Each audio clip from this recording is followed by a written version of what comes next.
Good morning. I think that today I'm going to cover a more serious topic, and that is the cycles of abuse and the forms of abuse that happen. I'm safe. I'm okay. It would be very easy to leave if I needed to. I want to preface it with all of those statements being said. Okay? With that being covered, let's go over abuse. TikTok may ban this video, who knows? But there's 4 stages of abuse.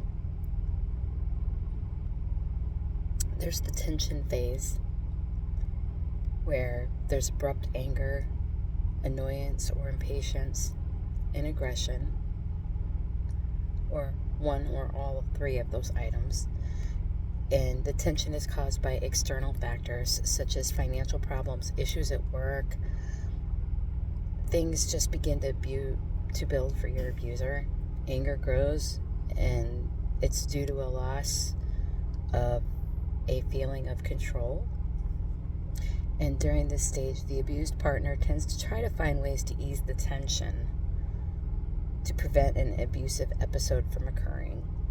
It is typical for the person at risk to feel anxious, overly alert, or to walk on eggshells during this phase, in the hope that they don't set their partner off. Then there's the incident. The incident is hurling insults or calling their partner names, breaking or removing possessions, threatening to hurt their partner, someone close to them, or their pets, trying to control how their partner acts, dresses, cooks, etc., committing sexual abuse, physical acts of violence against their partner, and manipulating their partner emotionally, which can take the form of targeting insecurities or lying and denying any wrongdoing. Then there's the reconciliation phase, which is where the person who did the abusing treats it like the honeymoon phase again. And everything is hunky-dory again. The feel-good love hormones of dopamine and oxytocin are released. And their partner goes back as if they're back to normal. And by the way, this is from my disclaimers. This is from verywellhealth.com, covering the cycles of abuse. So you can follow along on verywellhealth.com if you're still really interested in what I have to say. Then there's the calm phase. And during the calm phase, that's when the justifications or explanations are made to help both partners excuse the abuse. The abuser may also deny the abuse occurred or minimize its seriousness. And because of their convincing nature, their partner may come to believe that the incident wasn't that bad, which helps further relieve the tension surrounding it. Not all abuse does happen in cycles. And then there's the types of abuse. There's the emotional, which is intimidation, coercion, ridiculing, harassment, treating the abused partner like a child, isolating. That's the bad one. The silent treatment, yelling or swearing. There could be physical, physical abuse, kicking, punching, hitting, choking, slapping, physically restraining, sexual abuse. That's a thing. Yep. And then there's the verbal abuse, being blamed for the behavior of your abusive partner. There's gaslighting. My absolute favorite tactic ever is to get gaslit. No, I'm being sarcastic, guys. Really. Being judged or looked down on for not meeting an abusive partner's unrealistic expectations. Being called names that damage self-esteem. Being refused affection or attention. There can be signs of abuse, physical signs.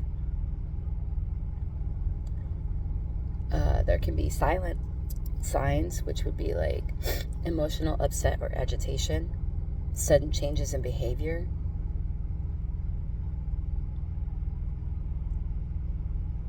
Signs you may not notice that you're being abused. They give you a mean or derogatory nickname and passed it off as endearing. Your partner uses accusatory and finite statements such as, "You never do this for me," or "You're always late for everything."